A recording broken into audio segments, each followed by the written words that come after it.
On May 7, 2014, the Minister of Transport told this House that her department was, quote, not aware of an ignition switch issue prior to receiving its first notice from GM Canada. But CBC has revealed internal documents that prove that that absolutely was not true. Transport Canada was aware of the issue 8 months before the GM recall.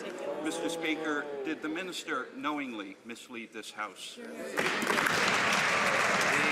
Honourable Minister of Transport. Mr. Speaker, obviously with respect to this incident, our thoughts and our prayers are always going to be with the victims of the accident. That being said, Mr. Speaker, I found out about the notice of defect in February of 2014, as I've told the House, and I was informed by my officials that they knew about the notice of defect as well, at that time just prior to the recall by GM Canada. Transport Canada savait qu'il y avait un problème avec le commutateur d'allumage de la Chevrolet Cobalt 8 mois avant le rappel de sécurité. Monsieur le Président, si la population avait été alertée, des vies auraient pu être sauvées. GM a d'ailleurs admis sa culpabilité pour 29 décès reliés à ces défaillances et il y a des réclamations pour 150 autres décès. Son ministère a détecté le problème 8 mois avant le rappel. Comment la ministre peut-elle affirmer en Chambre qu'elle ne savait rien? Bravo. Madame la Ministre des Transports.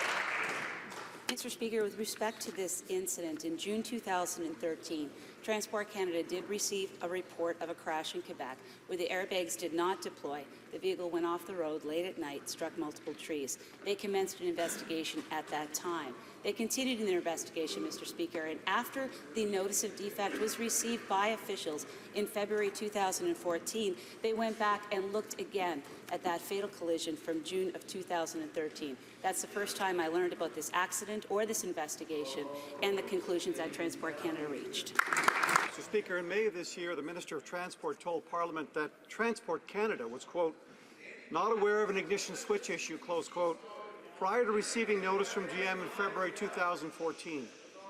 Turns out this wasn't true. We now know that our department was fully aware of these problems in June of 2013, 8 months before the Minister said she was told about the problem. Did the Minister mislead the House and Canadians on this very serious issue? Or, if she didn't, how could she possibly not have known? The Honourable Minister of Transport. Mr. Speaker, as I said before, and I'll be very clear on this matter, I did not know of a notice of defect from GM until we received it, and I didn't know about that until just prior to the recall. I will also say that the officials have indicated the same to me. They were not aware of the notice of defect before then. The particular incident to which the honourable member is referring is an unfortunate accident that happened in June of 2013 that Transport Canada investigated. And in the course of their investigation, they took a look as to why the airbag did not deploy when the vehicle went off the road. They came to the conclusion that the ignition switch was not part of the reason why the fatal collision occurred. That being said, Mr. Speaker, they reopened and looked again once they heard of the notice of defect to take a look at it in a new light.